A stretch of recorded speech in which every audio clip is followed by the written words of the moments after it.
Hello, good evening to all my students. How are you to all. आज हम आपको पढ़ाने वाले हैं प्राचीन भारत का इतिहास। ये आपके प्राचीन भारत के इतिहास की जो बुक्स है आपकी दृष्टि आईएएस की का जो चैप्टर है आपका प्राचीन भारतीय इतिहास के स्रोत एवं प्रागैतिहासिक काल। तो ये जो प्रारंभिक भारतीय इतिहास है इसका संपूर्ण विवरण आपको देखने को मिलेगा। तो चलिए आइए स्टार्ट करते हैं। देखिए भारत देश जो है हमारा भारतीय इतिहास को किस प्रकार से कितने भागों में बांटा गया है, किस प्रकार से बांटा गया है, क्या क्या आपको पढ़ने को मिलेगा, ये संपूर्ण विवरण इस पुस्तक में दिया गया है। तो चलिए आइए देखते हैं। ये हमारा मैटर है।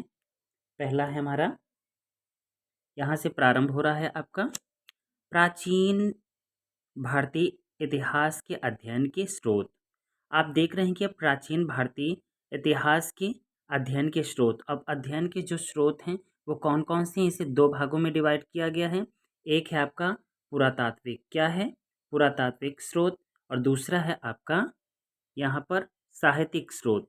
अब देखते हैं कि यहाँ पर पुरातात्विक स्रोत जो है आपका, इसको कितने भागों में बांटा गया है, किस किस हिसाब से बांटा गया है। तो आप देख पा रहे हैं कि इसे बांटा गया है अभिलेख, स्मारक एवं भवन, सिक्के, मूर्तियाँ, चित्रकला, मोहरें इत्यादि। ये जो पुरातात्विक स्रोत हैं आपके, ये प्राचीन काल के, इसमें ये आपको अभिलेख, स्मारक एवं भवन, सिक्के, मूर्तियाँ, चित्रकला, मोहरें इत्यादि इन पर बांटा गया है। अब देखते हैं कि जो हमारा साहित्यिक स्रोत है, इस साहित्यिक स्रोत को किस प्रकार से और किन किन किस हिसाब से इसको बांटा गया है। तो आप देख पा रहे हैं कि साहित्यिक स्रोत जो है इसको दो भागों में बांटा गया है। पहला है आपका भारतीय साहित्य और दूसरा है आपका विदेशी साहित्य। जो विदेशी यात्री हमारे भारत देश में पर आए, उन्होंने ही विदेशी यात्रा का विवरण दिया, उन्होंने विदेशी मतलब पुस्तकों का निर्माण किया। तो ये साहित्यिक इतिहास में सबसे पहले देख लेते हैं जो भारतीय साहित्य है इसमें क्या क्या कहा गया है। इसमें देखिए डिवाइड किया गया है तीन भागों में। ये एक धार्मिक साहित्य है आपका, एक धर्मनिरपेक्ष साहित्य है और एक संगम साहित्य है।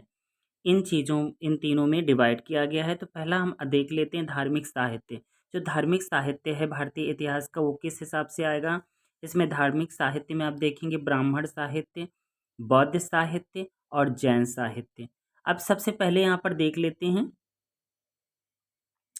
अब यहाँ पर जो ब्राह्मण साहित्य है आपका काफ़ी बड़ा है, तो हम सबसे पहले यहाँ पर चलेंगे बौद्ध साहित्य से। किस में चलेंगे, बौद्ध साहित्य। यहाँ पर देख लेते हैं बौद्ध साहित्य जो है इसमें, अर्थात बौद्ध धर्म का ये सब पूरा विवरण जो आपको मिल रहा है ये पूरा आपका बौद्ध धर्म का मिलेगा। बौद्ध साहित्य में बताया गया है सुत्त पिटक, सुत्त पिटक, विनय पिटक, अभिधम्म पिटक, ये तीन ग्रंथ हैं बौद्ध धर्म के। मिलिंद हो, बुद्ध चरित, दिव्यावदान इत्यादि। ये मतलब ये लेखकों के नाम हैं जिन्होंने पुस्तकों को लिखा है, और ये आपके पुस्तकें हैं जो बौद्ध धर्म से संबंधित हैं। आगे देखते हैं कि दूसरा आपका धर्म है जैन धर्म। कौन सा धर्म है, जैन धर्म।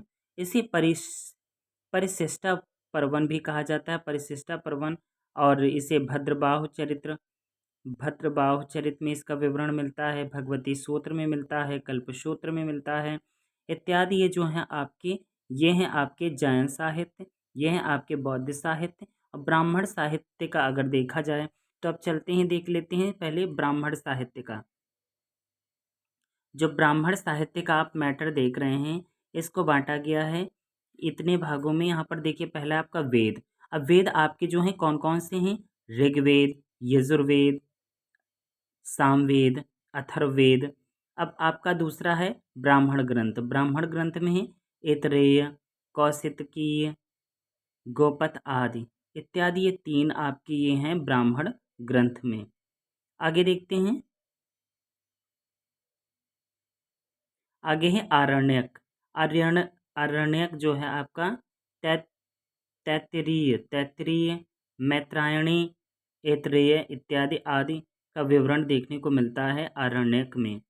उपनिषद देख लेते हैं आपकी। ये देखिए उपनिषद लिखे हुए हैं यहाँ पर। छांदोग्य भी एक आपका उपनिषद है। एक कंठ मतलब कठ, ये भी आपका उपनिषद है। बृहदा, क्या हो रहा है यहाँ पर, कैमरा गड़बड़ चल रहा है लग रहा है। यहाँ पर देख पा रहे हैं आप छांदोग्य कट्ठ और बृहदारण्यक इत्यादि ये आपके उपनिषद हैं। इसमें देखते हैं वेदांग। वेदांग जो हैं आपके शिक्षा, कल्प, व्याकरण, निरुक्त, छंद, ज्योतिष इत्यादि ये आपके सारे क्या हैं, वेदांग हैं। वेदांग मतलब वेद। आगे देखते हैं उपवेद क्या है। उपवेद में आता है आपका आयुर्वेद, धनुर्वेद, गंधर्व वेद, शिल्प वेद इत्यादि। षड दर्शन देखिए, षड दर्शन अर्थात 6 दर्शन आपके हैं। कौन कौन से हैं? सांख्य दर्शन, योग दर्शन, न्याय दर्शन, वैशेषिक दर्शन, पूर्व मीमांसा और उत्तर मीमांसा। अगला है आपका महाकाव्य। अब महाकाव्य अगर देखा जाए तो महाकाव्य 2 ही हैं, एक है आपका रामायण, दूसरा है आपका महाभारत। ये महाभारत बहुत बड़ा पुराण है, महाकाव्य है। आगे देखते हैं, यहाँ पर अगला है आपका पुराण। पुराण में आया है विष्णु पुराण, भागवत पुराण, शिव पुराण, गरुड़ पुराण इत्यादि। ये आपके 4 पुराण हो गए, इनको भी डिटेल्स पढ़ेंगे।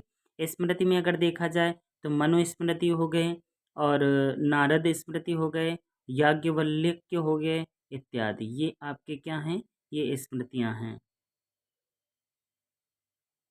आगे देखते हैं, जो आपका ये छोटा था धर्मनिरपेक्ष साहित्य। धर्मनिरपेक्ष साहित्य में आ रहा है आपका कौटिल्य का अर्थशास्त्र, कल्हड़ की राजतरंगिणी, पाणिनि का अष्टाध्यायी, विशाख दत्त का मुद्रा राक्षस, कालिदास का अभिज्ञान शकुंतलम, मालविकाग्निमित्रम, रघुवंश, मेघदूत, बाणभट्ट का हर्षचरित, कादम्बरी इत्यादि। इन पुस्तकों का निर्माण हुआ है। आगे देखते हैं, इसमें संगम साहित्य जो है, संगम साहित्य में क्या दिया गया है? तिरुकुरल, तिरुकुरल, शिलप्पाधिकारम, तिरुकुलम, शिलप्पाधिकारम, मणिमेखलय, मणिमेखलय, जीवक चिंतामणि आदि। ये आपके संगम साहित्य के अंतर्गत आते हैं। चलिए अब देख लेते हैं विदेशी यात्रियों के कुछ स्रोत रहे, जैसे यूनान एवं रोम के लेखक। ये चीनी लेखक होंगे, ये आपके अरबी लेखक होंगे। चलिए आइए देखते हैं। लिखा है आपका मेगास्थनीज। ये वास्को डी गामा का ही क्या था, सॉरी, ये आपका है मेगास्थनीज। मेगास्थनीज जो है सेल्यूकस निकेटर के राज दरबार में आया था। ये यूनानी शासक मतलब यूनानी लेखक था मेगास्थनीज, जिसने। आगे देखते हैं टॉलेमी। टॉलेमी भी एक लेखक हैं जो इतिहास के बहुत बड़े प्रणेता माने जाते हैं। ये हेरोडोटस जो आपके इतिहास के जनक ही हैं। और देखते हैं नियार्कस। नियार्कस भी आपके एक विषय के जनक हैं। अरिस्टोबुलस, अरिस्टोबुलस भी किसी देश की। आगे देखते हैं, ये चीनी लेखक जो रहे, जैसे फाइयान। फाइयान आए थे चीन से। इसके बाद आए वेनसोंग। वेनसोंग के बाद आए इत्सिंग। अब ये आपके क्या हैं, ये चीनी लेखक हैं अपने भारत देश में। यहाँ पर देखते हैं अरब लेखक। अरब लेखक में देख लेते हैं अल सुलेमान, अल मसूदी, इब्न बतूता इत्यादि। ये भी आए थे, ये अरबी लेखक थे। और ये आपके चीनी मतलब चीन के लेखक थे। और ये जो आपके हैं, ये यूनानी लेखक थे। तो फिलहाल आप लोगों ने, आई होप कि आप लोगों ने ये सब जान लिया होगा। और ये सारी डिटेल्स हमने आप लोगों को पढ़ा दी है, बता दी हैं। तो फिलहाल आप लोगों ने इतिहास का जो पहला चैप्टर था, प्राचीन भारतीय इतिहास के स्रोत एवं प्रागैतिहासिक काल, इसका विवरण हमने आपको शॉर्टकट में बता दिया है। बाकी का आप मैटर में आगे जैसे ही बढ़ेंगे वैसे ही धीरे धीरे हम पूरी क्लास बाय क्लास लेते चले जाएंगे और बाकी बहुत अच्छे से आप लोग याद कर पाएंगे। तो thank you so much for watching this video. Please like, share and subscribe. Thank you so much for watching this video.